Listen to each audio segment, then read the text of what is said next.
देखिए, ये गंभीर विषय है और एक बहुत बड़ी लड़ाई है। मुझे लगता है कि ये लड़ाई सत्ता में कौन आएगा, कौन किसके साथ होगा, ये लड़ाई नहीं है। अब ये लड़ाई है कि इस देश की जनतांत्रिक व्यवस्था कैसे बचेगी, इस देश का संविधान कैसे बचेगा। जो कुछ भी दिल्ली में हुआ, दिल्ली की जनता ने 3 बार आम आदमी पार्टी को अपना मत दिया, 2 बार 90% से ज़्यादा सीट दी, भारतीय जनता पार्टी को बुरी तरह नकारा। दिल्ली के देश के सुप्रीम कोर्ट के संवैधानिक पीठ ने एक फैसला आदेश में कहा कि सेपरेशन ऑफ पावर में कि दिल्ली सरकार के क्या अधिकार हैं और केंद्र के क्या अधिकार हैं।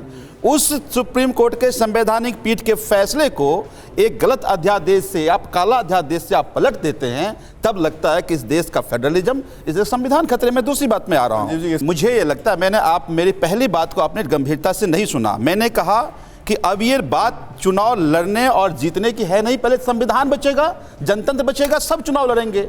मुझे लगता है कि देखिए, जब अलग अलग पार्टी बनती है तो कुछ तो वैचारिक मतभेद होगा, लेकिन ये लड़ाई वैचारिक मतभेद से ऊपर उठ के ये लड़ाई है। जिस तरह से रोज ये 5 साल में देखिए कि जहां कहीं भी विपक्ष है, कहीं आप ऑर्डिनेंस के जरिए, कहीं गवर्नर के जरिए, कहीं पैसे से खरीद कर, कहीं ईडी से डरा कर, आप जो इस देश के जनतांत्रिक व्यवस्था को खत्म करना चाह रहे हैं, अब ये लड़ाई इस देश के उस जनतांत्रिक व्यवस्था बचाने की है। और इसे मैं मानता हूं कि देश के सभी विपक्ष को एकजुट होकर के ऐसे निरंकुश मानसिकता वाले व्यक्ति को, सवाल पे नहीं आ रहे आप मेरे, एकजुट और हराना एकजुट।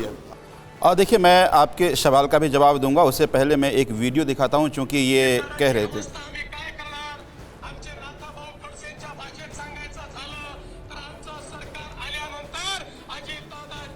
पीसिंग, चक्की पीसिंग, कहाँ चले गए? वीडियो आपको दिखा दिया हमने, चूंकि वो जरूरी था इनको दिखाना, फिर समझाना। ना, एक सेकंड मेरी, अब मेरा सवाल, ये जो आप दिखा रहे हैं उससे पहले ये ध्यान रखिएगा कि आपके नेता जेल, अरे आपके तो गजब है, राजनीति में नहीं होगा, नेता जेल में बैठे हुए, तब आप ये बता रहे हैं ये भ्रष्टाचारी है, इनका इतना सवाल है। जब तक अजीत पवार विपक्ष में थे, इन्होंने कहा चक्की पीसिंग, चक्की पीसिंग, चक्की पीसिंग। अब जब इनसे सहमत हो गए तो मंत्री डिप्टी सीएम बनिंग, डिप्टी सीएम बनिंग, डिप्टी सीएम बनिंग, वही व्यक्ति जो कह रहा था चक्की पीसिंग, चक्की पीसिंग, चक्की पीसिंग। यही बात आसाम में जाकर कहते थे हेमंत बिस्वा के लिए, जब इनकी पार्टी में आ गया वो डिप्टी सीएम बन गया। अब देखिए, गंभीर सवाल क्या है, आप सबको भी समझना जरूरी है और देश को भी समझना जरूरी है कि आज आप पहले अपनी ईडी सीबीआई को आप इलेक्शन मैनेजमेंट डिपार्टमेंट बनाकर रख लिए हो, डराने के विपक्ष रख लिए हो, जो आप कनपट्टी बंदूक रखते हो, जो आपके साथ आ गया, भाई बड़ी कार्रवाई करेंगे। क्या कार्रवाई करेंगे? ये डिप्टी सीएम बनाएंगे, मंत्री बनाएंगे। लेकिन जो आपसे सहमत नहीं है, जो आपके आंख में आग चुनौती दे रहा है, तुम उसको जेल भेजने की कोशिश करो। कौन नहीं जानता है मनीष सिसोदिया कौन है? जाके पूछिए दिल्ली के लोगों को, कहेगा जिन्होंने स्कूल का मॉडल बनाया। पूछिए सचिन जैन कौन है? कहेगा जिन्होंने स्वास्थ्य का मॉडल बनाया। तुमसे असहमत था, तुमको चुनौती दे रहा था, तुम काम कर नहीं सकते, जो काम करेगा तुम उसको जेल भेजोगे। एक बात। दूसरी बात, आपने कहा यूसीसी की बात कर, मैं तो आज भी पूछ रहा हूं, हमने कहा कि बॉस आप ड्राफ्ट लेके आओ कि ड्राफ्ट क्या है। हम बिल्कुल सहमत। देखिए, बाबा साहब ने कहा, अनुराग भदौरिया की तरह आप भाषण बहुत अच्छा देते हैं। मेरा सवाल सिर्फ इतना है कि 370 और यूसीसी पर आपने विपक्ष से अलग हटकर लाइन ली।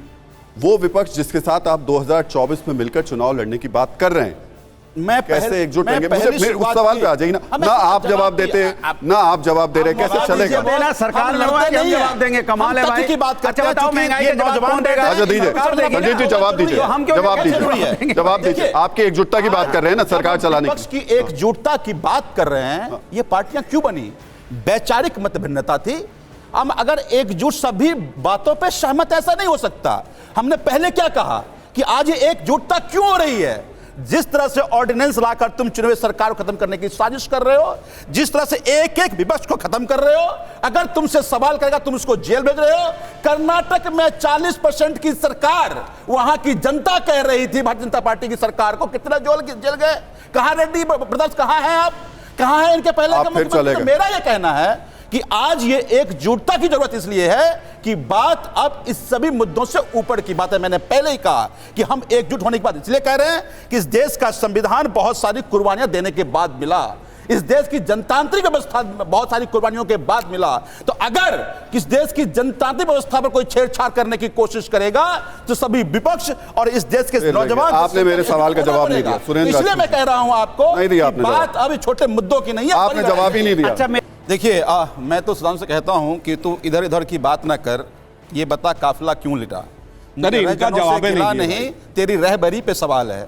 2014 में आपने कहा था बहुत हुई महंगाई, अब की बार मोदी सरकार, आपने ही कहा था बहुत हुआ रोजगारों का बुरा हाल, अब की बार मोदी सरकार अगर है औकात और है हिम्मत तो 24 में कह दीजिए हमने कम कर दिया महंगाई की मार, फिर से चुनो मोदी सरकार। अगर है हिम्मत तो आप कह दीजिए हमने दिया युवाओं को रोजगार, फिर से चुन लो मोदी सरकार। नहीं लड़ेंगे आप, तब जाएंगे 50 पे, आप तब 60 अभी तो कबूला इन्होंने ना 70 पे डिबेट करेंगे। 13 से 4.5 पे ले आए, 1/4 पे ले आए भाई। जो 200, अरे भाई हिम्मत है तो बोलो ना, 200 1/4 इन्होंने कबूला। आप बोलिए आप तो पढ़े लिखे हैं ना, ये तो सफाई है। 400 रुपए के इन्फ्लेशन क्या है?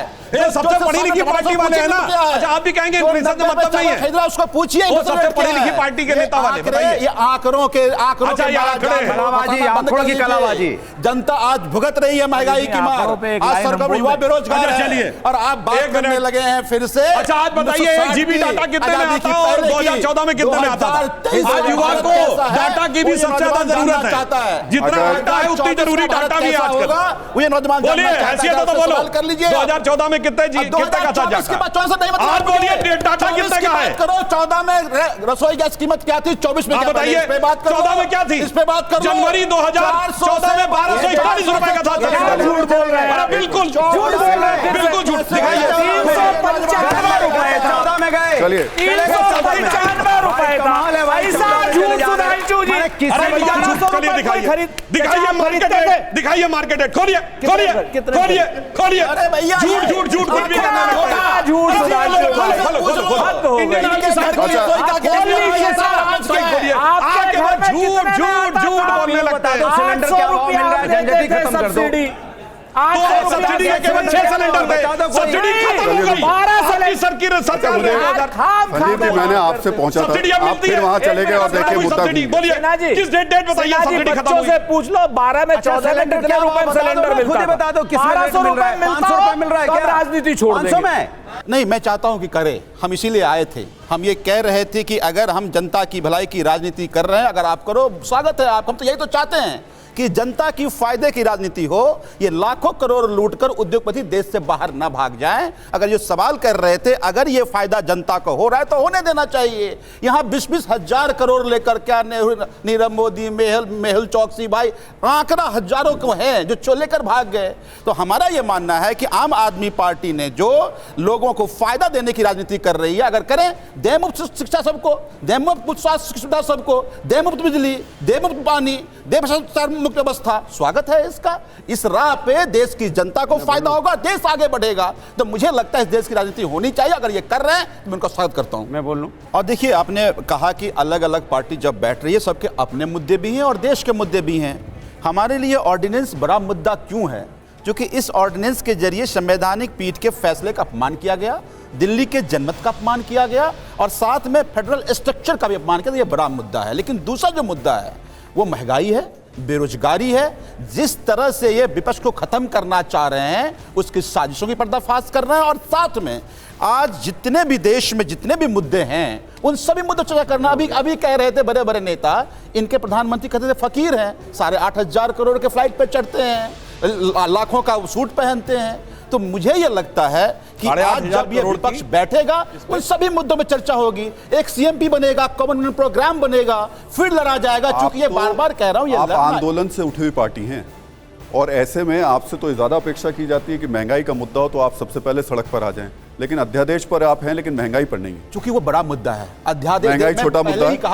पहले ही कहा कि इस देश का फेडरल स्ट्रक्चर बचे, संविधान बचे, मेरी भी जिम्मेदारी है, आपकी भी जिम्मेदारी है। मतलब आपका मतलब सिर्फ दिल्ली से? लेकिन आपका मतलब सिर्फ दिल्ली से? दिल्ली के अलावा आप और कुछ नहीं सोच रहे? ऑर्डिनेंस कोई दिल्ली का मसला नहीं है। जो ऑर्डिनेंस दिल्ली में आया, ये देश में किसी भी स्टेट में आ सकता है। बड़ा मुद्दा इसलिए बचाने की लड़ाई है।